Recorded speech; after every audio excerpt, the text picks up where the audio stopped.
कि एक बार एक गायिका रिकॉर्डिंग के लिए ज्यादा ही बन संवर कर आई थी। तब रफी साहब ने उन्हें फटकार लगाई थी और कहा कि यहाँ पत्थर के सनम गाने का विवाद। फिल्म पत्थर के सनम के टाइटल सॉन्ग को लेकर मनोज कुमार और संगीतकार लक्ष्मीकांत प्यारेलाल के उन्होंने इस गाने को नाच नाच कर गाया।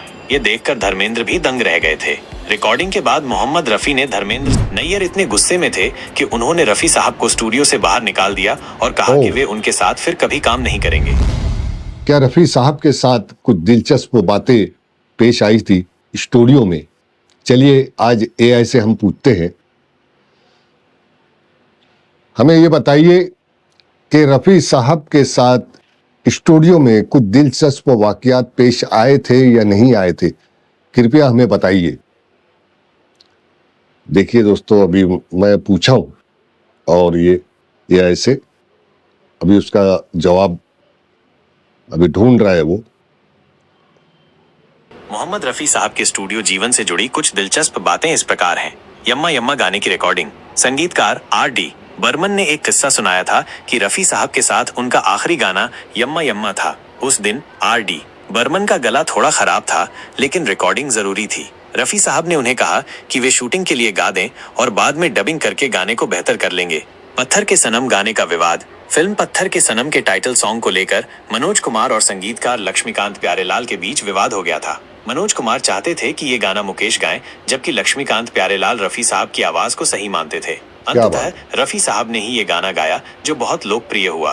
ओपी नैयर के साथ विवाद। मोहम्मद रफी और ओपी नैयर बहुत अच्छे दोस्त थे, लेकिन एक बार उनके बीच किसी बात पर विवाद हो गया। ओपी नैयर इतने गुस्से में थे कि उन्होंने रफी साहब को स्टूडियो से बाहर निकाल दिया और कहा कि वे उनके साथ फिर कभी काम नहीं करेंगे।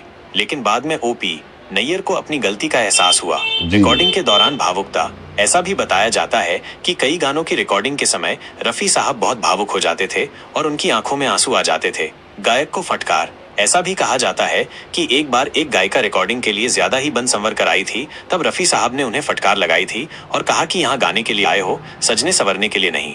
धर्मेंद्र के गाने की रिकॉर्डिंग। धर्मेंद्र की ब्लॉकबस्टर फिल्म प्रतिज्ञा के मशहूर गीत की रिकॉर्डिंग के दौरान स्टूडियो में सब लोगों ने उनका अलग ही अंदाज देखा। उन्होंने इस गाने को नाच नाच कर गाया। ये देखकर धर्मेंद्र भी दंग रह गए थे।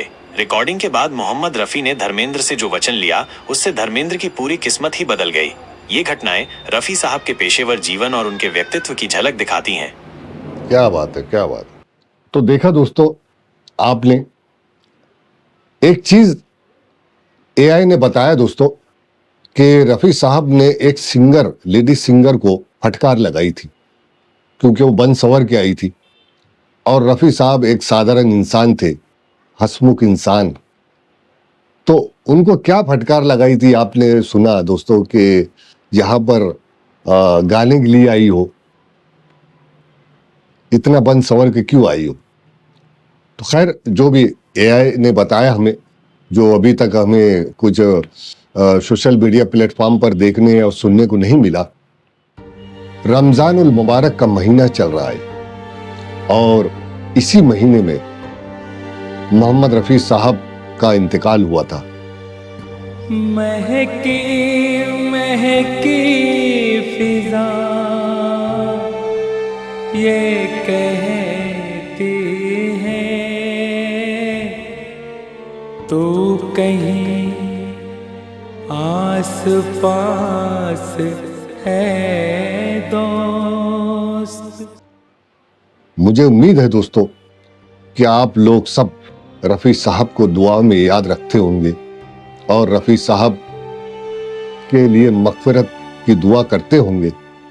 हम भी रफी साहब की मगफिरत के लिए दुआ करते हैं और आप भी कीजिए। और दोस्तों, अगर ये वीडियो आपको पसंद आया होगा तो वीडियो को लाइक कीजिए, शेयर कीजिए और हमारे इस चैनल इंडियन सोशल मीडिया को सब्सक्राइब करना ना भूले दोस्तों।